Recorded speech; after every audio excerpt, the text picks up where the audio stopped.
Hello everyone, astro with M Singh में ma'am Singh आप सभी का बहुत बहुत स्वागत करती हूँ। हमेशा की तरह नाइट में मैं आ गई हूँ आपके पर्सन की डीपेस्ट फीलिंग्स के साथ। देखते हैं कलेक्टिव लेवल पे आपके पर्सन की वर्तमान भावनाएं क्या हैं आपके लिए, सबकॉन्शियस माइंड में क्या चल रहा है, इमीडिएटली क्या एक्शन एक्सपेक्टेड है। शुरू करते हैं आज की रीडिंग लेके प्रभु का नाम। हर हर महादेव, जय हो शिव शक्ति, जय हो राधे कृष्णा, जय हो मेरे भाई। सबसे पहले अपने पर्सन के बारे में सोचिए, उनका नाम ले लीजिए एटलीस्ट 3 टाइम्स ताकि ज़्यादा से ज़्यादा एनर्जीज आप तक पहुंच सके। सबसे पहले हम देखेंगे उनकी डीपेस्ट फीलिंग्स आपको लेकर। अभी इस वक्त आपके पर्सन के सबकॉन्शियस माइंड में क्या चल रहा है।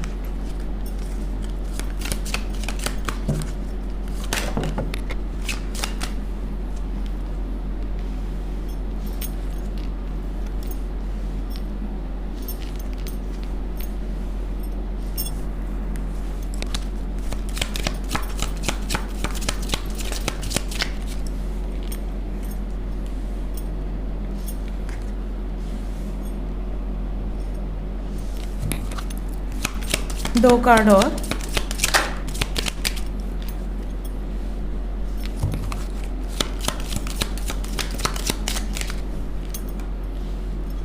Okay, bottom of the deck से है रिकॉन्सिलिएशन।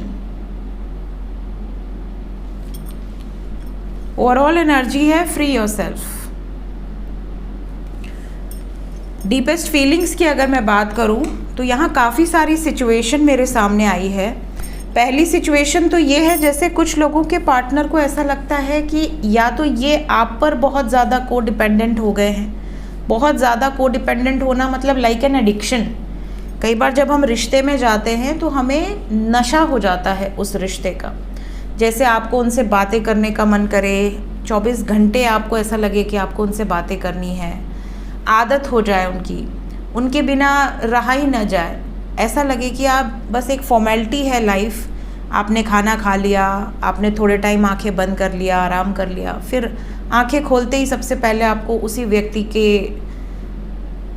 एक तरह से आपको ऐसा लगता है कि बस तुरंत उससे बात हो जाए, तुरंत उससे मुलाकात हो जाए। वो ठीक तो है ना, उसने खाना खाया या नहीं खाया। तो ये क्या है? ये एक प्रेम में या इंसान जब बिल्कुल बह जाता है, उस फ्लो में बह जाता है, और फिर कभी ऐसा हो जाए कि वो उसको आदत लग जाए उस व्यक्ति की, और जब आदत लग जाए तब वो सामने वाला व्यक्ति पलट जाए, बिल्कुल इग्नोर करने लगे, बात न करे, डिस्टेंस बनाने लगे, तो फिर कैसा लगेगा? एक व्यक्ति को डिपेंडेंट हो गया। पहले दोनों को डिपेंडेंट थे, दोनों को एक दूसरे की आदत थी, दोनों को एक दूसरे की ज़रूरत थी। फिर किसी एक व्यक्ति ने थोड़ा सा पीछे हटने का डिसीजन लिया और ये व्यक्ति पूरी तरह से को डिपेंडेंट हो गया। तो आप में से काफ़ी लोग ऐसे हैं जो पूरी तरह से को डिपेंडेंट हो चुके हैं उस व्यक्ति पे। अब आपको उनके बिना जीना बहुत मुश्किल हो रहा है। आप सो नहीं पा रहे हैं, आप रोते हैं, तड़पते हैं, परेशान होते हैं। आपको ऐसा लगता है कि यार क्यों हुआ मेरे साथ ऐसा? क्या मेरी गलती थी? मैंने प्यार किया, दिल से प्यार किया, क्या ये मेरी गलती थी? तो ये रोमांटिक फीलिंग्स में को डिपेंडेंसी, ये काफ़ी लोगों के साथ प्रॉब्लम है। और आपके पार्टनर या तो आप पर बहुत ज़्यादा को डिपेंडेंट हैं, आप पीछे हट रहे हैं, या फिर आप बहुत ज़्यादा को डिपेंडेंट हो गए हैं, वो पीछे हट रहे हैं। तो इनके मन में ये लगातार चल रहा है कि क्या मैंने ये सही किया, क्या मैंने किसी का ट्रस्ट ब्रेक किया है। ठीक है, कई बार ऐसा होता है मैरिड कपल्स के बीच में भी, क्योंकि यहाँ बहुत सारे ऐसे व्यूवर्स होंगे जो मैरिड होंगे। तो आपके स्पाउस के साथ शुरू में जैसे बहुत अच्छा रहे सब कुछ, और सडनली फिर चीज़ें जैसे जैसे थोड़ा रिलेशनशिप पुराना होता जाए, चीज़ें बहुत डल होती जाएं, कोई फ्रेशनेस ना रहे, कोई एक्साइटमेंट ना रहे। जबकि जहाँ पर ट्रू लव होता है ना, वहाँ डे बाय डे चीज़ें और ज़्यादा स्ट्रॉन्ग होती जाती हैं। जितने दिन गुजरेंगे ना, उतना ही ज़्यादा आपका बॉन्ड स्ट्रॉन्ग होता जाएगा। जहाँ पर बॉन्ड उल्टा रिवर्स चले कि चीज़ें ख़राब होती जाएं, तो कहीं ना कहीं वो एक टॉक्सिक रिलेशनशिप हो सकता है या कोई बैड कर्मा एसोसिएटेड हो सकता है। दूसरी सिचुएशन, काफ़ी लोगों के पर्सन को ये रियलाइज़ हो रहा है कि इन्होंने एक्सप्रेस ही नहीं किया कभी। आपने हमेशा दिल से एक्सप्रेस किया होगा, जो भी दिल में है बोल दिया, अच्छा बुरा कुछ आपने मन में नहीं रखा, कभी कोई सीक्रेट्स नहीं रखे। आपको अंदर से गिल्ट होने लगता है कि यार मैं ये बात क्यों छुपाऊँ, मैं बता देता हूँ या बता देती हूँ, बट उन्होंने कभी खुलकर एक्सप्रेस नहीं किया। तो कहीं ना कहीं इनको ये भी इनकी डीपेस्ट फीलिंग्स में है कि बहुत कुछ ऐसा है जो मुझे कहना है, जो मुझे बताना है अपने पार्टनर से। तीसरी चीज़, यहाँ पर कुछ लोगों के साथ ये भी सिचुएशन है कि किसी एक के बच्चे हैं या फिर दोनों के ही बच्चे हैं। अगर एक्स्ट्रा मैरिटल है तो भी, अगर आप मैरिड कपल हैं और सेपरेशन में हैं तो भी, अगर एक सिंगल है एक मैरिड है तो भी, कहीं ना कहीं इस तरह की सिचुएशन है जहाँ पर किसी न किसी पार्टनर के ऊपर कुछ जिम्मेदारियाँ हैं और इन्हें ऐसा लग रहा है कि मुझे अगर प्रेम है आपसे और आपको अगर प्रेम है इनसे, तो ये अपने आप को किसी भी बंधन से मुक्त करने का दम रखते हैं। ठीक है, इवन आप अगर किसी बंधन में बंधे हुए हो, किसी ऐसे रिश्ते को निभा रहे हो जो आपको लग रहा है कि बोझ है, जहाँ पर आप सांस नहीं ले पा रहे हो, आपको घुटन हो रही है, सो फ्री योरसेल्फ। ये भी इनकी डीपेस्ट फीलिंग्स में नज़र आ रहा है। ये आपको ये भी जताना चाहती हैं या जताना चाहते हैं कि अपने आप को प्रायोरिटी दो। तुम अपने लिए क्या कर रहे हो, तुम्हारे लाइफ में तुम्हारी रिस्पेक्ट है, तो अपनी सेल्फ रिस्पेक्ट के लिए सबसे पहले सेल्फ लव करो। आपको अगर कोई कंट्रोल करने की कोशिश कर रहा है या इनको अगर कोई कंट्रोल करने की कोशिश कर रहा है या आप दोनों ही एक दूसरे को कंट्रोल करने की कोशिश कर रहे हो, तो वहाँ पर भी लेट गो करने की ज़रूरत है, ऐसा इनकी फीलिंग्स में नज़र आ रहा है। बहुत सारे व्यूवर्स ऐसे हैं जो कांटेक्ट में होंगे, जिनकी बातचीत हो रही है, बट कुछ ऐसे भी व्यूवर्स होंगे जो बिल्कुल नो कांटेक्ट में हैं, जिनकी अपने पार्टनर से बिल्कुल बात नहीं हो रही है। तो यहाँ पर इनकी डीपेस्ट फीलिंग्स में रिकन्सिलिएशन की एनर्जी है, जो कि दर्शा रही है कि इनके अंदर भावना ये है कि मुझे पास्ट को भुला देना है। पास्ट में अगर कोई मिसअंडरस्टैंडिंग हुई, अगर इस तरह की सिचुएशन जो मैंने शुरू में बताई, या फिर एक्सप्रेशन ऑफ लव की कमी, किसी भी कारण से अगर आप दोनों सेपरेट हुए हैं, तो इनके अंदर ये भावना है कि भाई अब सिचुएशन को इम्प्रूव करने पर फोकस किया जाए। चीज़ें नॉर्मली अगर अनफोल्ड नहीं हो रही हैं तो कुछ चीज़ों पर थोड़े एफर्ट्स लगाए जाएं ताकि चीज़ें अनफोल्ड हो इन अ प्रॉपर वे। और ये अगर ऑलरेडी किसी थर्ड पार्टी सिचुएशन में ट्रैप्ड है, तो ये अपने आप को फ्री करना चाहती हैं या चाहते हैं ताकि आपके साथ रिकंसाइल कर सके, रीयूनियन में आ सके। तो ये इनकी वर्तमान भावनाएं हैं इस वक्त। लेट्स चेक कि एक्शन क्या एक्सपेक्टेड है। इमीडिएट एक्शन क्या हो सकता है मेरे व्यूवर्स की तरफ। सबसे पहले नो कांटेक्ट जोन में जितने लोग हैं, क्या बातचीत एक्सपेक्टेड है, बातचीत होगी, मैसेजेस, कॉल्स।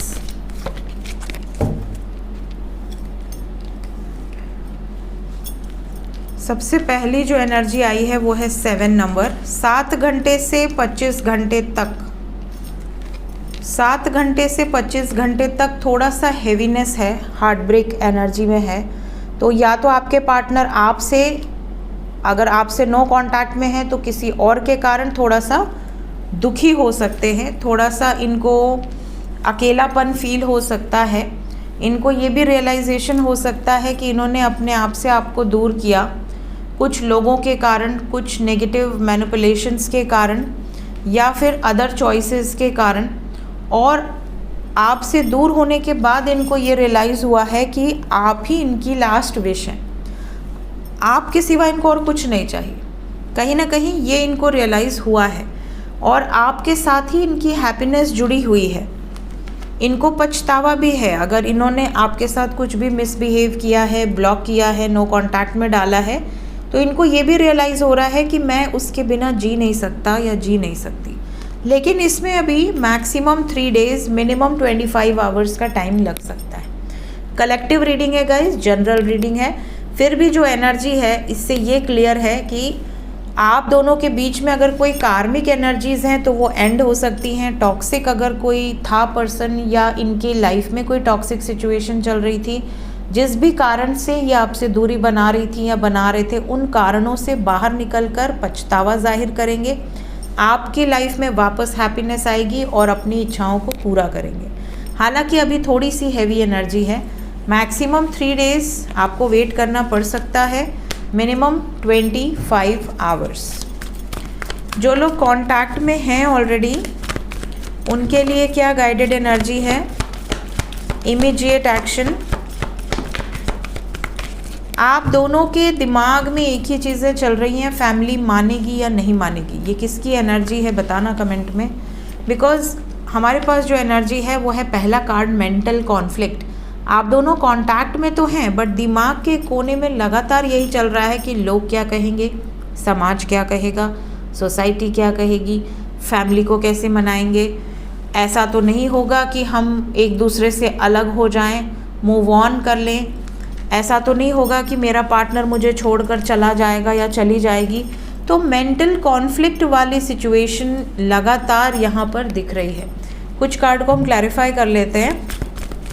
मूविंग ऑन को क्लैरिफाई कर दें क्यों आया है कांटेक्ट वालों के नेक्स्ट एक्शन में। ओके, यहाँ पर बहुत सारे लोगों के लिए ये पॉसिबिलिटी है कि आपके पार्टनर अगर अभी कांटेक्ट में हैं और अगर फैमिली सिचुएशंस को लेके कोई हीटेड आर्ग्यूमेंट होती है तो कुछ टाइम के लिए आप दोनों के बीच में एक डिस्टेंस क्रिएट हो सकता है ताकि ये चीज़ों को सॉर्ट आउट कर लें और उसके बाद ये विद अ प्रॉपर कमिटमेंट आपकी लाइफ में वापस आएंगी या आएंगे। यूनियन में कोई प्रॉब्लम तो नहीं आएगी। सब्र रखना होगा। अगर आप पेशेंस रखते हो, इनको समझते हो तो कोई प्रॉब्लम नहीं आएगी। अगर आप पेशेंस नहीं रखते हो और आप फोर्स करते हो फॉर मैरिज तो फिर यहाँ पर सफरिंग की एनर्जी है, फिर ये थोड़ा सा अलग बिहेवियर इनका आपको देखने मिल सकता है। तो कमिंग 2 डेज से 3 डेज के अंदर थोड़ा सा मेंटल कॉन्फ्लिक्ट क्रिएट हो सकती है किसी अदर सिचुएशन के कारण। बाकी ओवरऑल एनर्जी में कोई नेगेटिव एनर्जी नहीं है। इस चीज़ को अगर आपने सब्र के साथ बैलेंस कर लिया तो फिर कोई दिक्कत नहीं है। देखते हैं एंजल्स अभी इस वक्त आपसे क्या कहना चाहते हैं। एंजल्स की तरफ से गाइडेड मैसेज क्या है मेरे व्यूवर्स के लिए। पहला जो मैसेज है आपके लिए वो है number 2 divine order, practice patience. मैंने अभी आपसे कहा कि सब्र रखने की ज़रूरत है। अगर आप सब्र के साथ आगे बढ़ते हैं तो कोई दिक्कत नहीं आएगी। पेशेंस में बहुत ताकत होती है। कई बार ना झगड़ा भी होता है अगर, तो एक व्यक्ति अगर थोड़ा सा सब्र रखने वाला हो, ऑन द स्पॉट रिएक्ट ना करे, क्योंकि आप जिसको रिएक्ट कर रहे हो कहीं ना कहीं वो भी आपका अपना है। आप उसके बिना नहीं रह सकती या नहीं रह सकते। तो फिर जंग जीत के और कोई ट्रॉफ़ी तो आपको मिलनी नहीं है कि हाँ हस्बैंड से जंग जीत लिया अब आपको ट्रॉफ़ी मिलेगी, या वाइफ से जंग जीत लिया तो अब ट्रॉफ़ी मिलेगी। नहीं, उस ट्रॉफ़ी का अचार डालो, कोई फ़ायदा नहीं है। आप आपस में जंग लड़े भी तो आप जीते हारे कोई फ़र्क नहीं पड़ता। रिश्ता आपका मजबूत होना चाहिए और एक व्यक्ति ऐसा होना चाहिए जो थोड़ा सा सब्र रखने वाला हो। अगर दोनों व्यक्ति आपस में जीतने की होड़ में रहेंगे तो रिश्ता हार जाएगा। सेकंड मैसेज है रीयूनियन 10-10। बहुत सारे लोगों का रीयूनियन होगा, क्लेम कर लें इस एनर्जी को। थोड़ा सा अभी आपको सब्र रखना है। आज देखिए जो मैंने डीपेस्ट फीलिंग्स में डेक यूज़ किया है, आज बहुत दिन बाद यूज़ किया है। ऐसी एनर्जी उस डेक से मुझे फील हुई कि मुझे उसे ही उठाना है। मैंने उसको उठाया। जब रीडिंग किया तो रिकन्सिलिएशन का कार्ड आया और यहाँ से भी रिकनसाइलिंग की एनर्जी है, रीयूनियन की एनर्जी है। इट्स डबल कन्फर्मेशन की जो टाइम लिमिट बताया है। मोस्ट प्रोबेबली सब्र रखिए, चीज़ें सुधरने वाली हैं आप दोनों के बीच में, स्पेशली अगर बिगड़ी हुई हैं तो। ये भी बता दूं कि आने वाले समय में अभी हमने देखा कि उसमें आपके पार्टनर आपको कहना चाहते हैं लव योर सेल्फ फर्स्ट। यहाँ से सेल्फ लव का कार्ड है, तो सिमिलर एनर्जी निकल कर आ रही है। अपने आप को नर्चर कीजिए, अपने आप को खुश रखिए, अपनी वाइब्रेशन को रेज कीजिए, अपने आप चीज़ें आपके फेवर में आएंगी। Higher heart opening 11-11। बहुत सारे लोगों का हार्ट चक्र ओपन हो सकता है इस टाइम पीरियड में। हार्ट चक्रा पे मैंने वीडियो बनाई है, उसे एक बार ज़रूर सुनिएगा, इसी चैनल की प्लेलिस्ट में है, या फिर आप यूट्यूब पे सर्च कर सकते हैं हार्ट चक्रा वीडियो बाय एम सिंह या एस्ट्रो विद एम सिंह, आपको वो वीडियो मिल जाएगी। लास्ट मैसेज है transformation, battle of head versus heart. अभी आया था मेंटल कॉन्फ्लिक्ट का card, battle of head versus heart. तो कहीं ना कहीं फियर से आपको थोड़ा सा बचना है, दिमाग से और दिल से दोनों से सोचना है और चीज़ों को बैलेंस में लेकर चलना है। सो ये थी गाइज इस वक्त की एनर्जी रीडिंग। मिलते हैं नेक्स्ट रीडिंग में। Till then take care, bye bye.